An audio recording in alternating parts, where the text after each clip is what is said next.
Welcome to my collection. As you can see, I have a lot of movies here. Now, the one thing when you have a lot of movies, sometimes you don't know what to watch. So you're sitting there staring at them for God knows how long. I probably waste 30 minutes sometimes trying to figure out what I'm going to watch. And then in the end, I just go to YouTube. But now I have this idea, all these movies right here, with the exception of the ones that I've seen numerous times. All these movies are written in this little list here, this little bucket. What I do is I'll draw movies, and that's what we're going to watch. Some will be good, some will be bad, right, Jacob? Mm-hmm, Yeah, totally. Yeah, some of them, one of them was bad. So we did this with 3 movies already. The first one I chose was The Water Horse. I think it was one of the first Blu-rays I had. I saw it when it came out. It's a very good family film. I enjoyed it to the point I'd definitely watch it again, recommend it. It's basically about the Loch Ness Monster. You know, a cute little egg is discovered by a boy, an outcast boy back in World War II era, and between him keeping the pet a secret from his mom, his sister gets involved, the handyman gets involved, and then you got military guys who are also involved, and it just turns into one of those like family friendly E.T. meets Free Willy. I really enjoyed this movie. The other movie I picked out, War of the Worlds. Now I have this on DVD. I do have a few streaming services that I do subscribe to. So what I did was I kind of cheated with this one. I did not watch the DVD copy. What I did do was I watched it off of Paramount Plus. I searched the movie. Any of the DVDs that I got, I'm going to search to see if I can already see it on one of the subscription sites that I have. And if that's the case, I'm going to watch the HD version. But that's not going to stop me from watching the special features. I think War of the Worlds is a timeless classic, just like Wizard of Oz. I was very impressed with how it held up. Yeah, the alien in the suit, the one shot you had might have been a little cheesy, but the spaceships were pretty good. The sound effects were good. The miniatures were good. The buildings blowing up. The actors were acting phenomenally, really good in what would have been like a B movie of the era. I highly recommend War of the Worlds. It's a great movie. Then the third pick we had. Now, the fun about this is sometimes when you buy one of these 20 movie collections, Nightmare Fuel, which I found at Goodwill for like however much they charge for DVDs.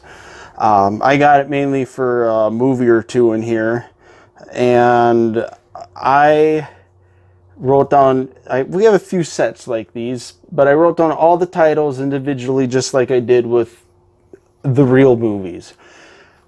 This one, we've picked out I even forgot the title already. It was so bad. Let's see, which one was it? The Firing...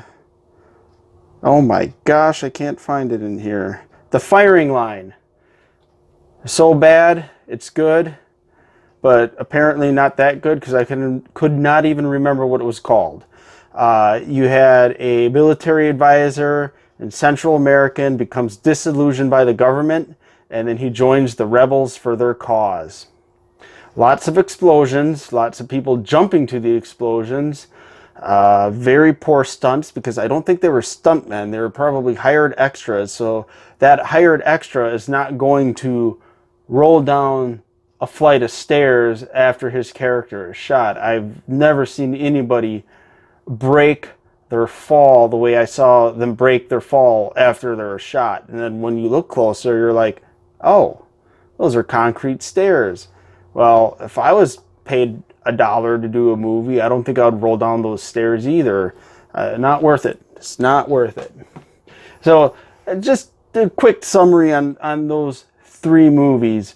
What I have in mind for this yet untitled show, I don't know what I'm going to call it yet, but those were my first 3 choices, my first 3 picks, and those were the movies that I watched. I bet, Jacob, you probably wished we would have found something else for that third one. You got stuck watching. Yeah, it was entertaining, but bad.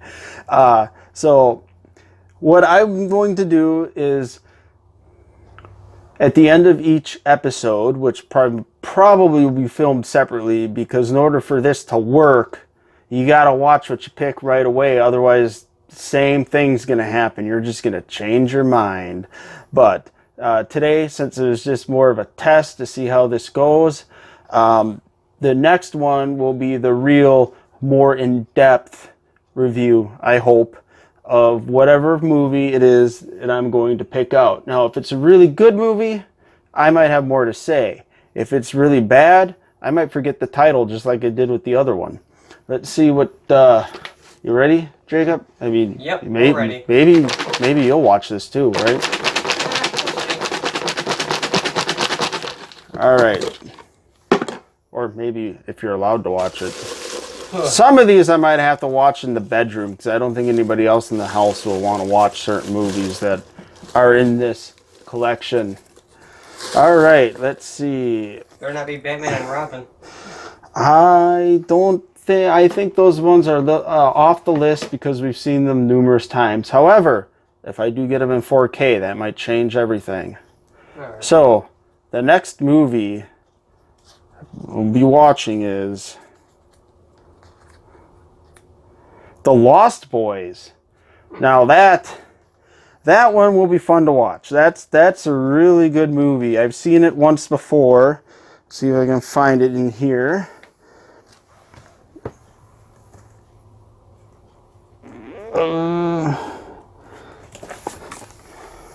Lost Boys. Joel Schumacher. Funny that you mentioned Batman and Robin, Jacob, because you know who directed this? Who? Joel Schumacher, the man who directed Batman and Robin. Oh. That's a huge coincidence. You'd almost think that this was staged, but no. I drew The Lost Boys. It's a vampire flick from 1987, I think. And it stars, let's see, Corey Feldman, Jason Patric, Kiefer Sutherland, Edward Herrmann, very nice guy. I had the chance to meet him at a convention once. So, tonight's movie, The Lost Boys. And I think I'll actually really enjoy talking about this one. This is a really fun movie from what I remember, and I look forward to watching it.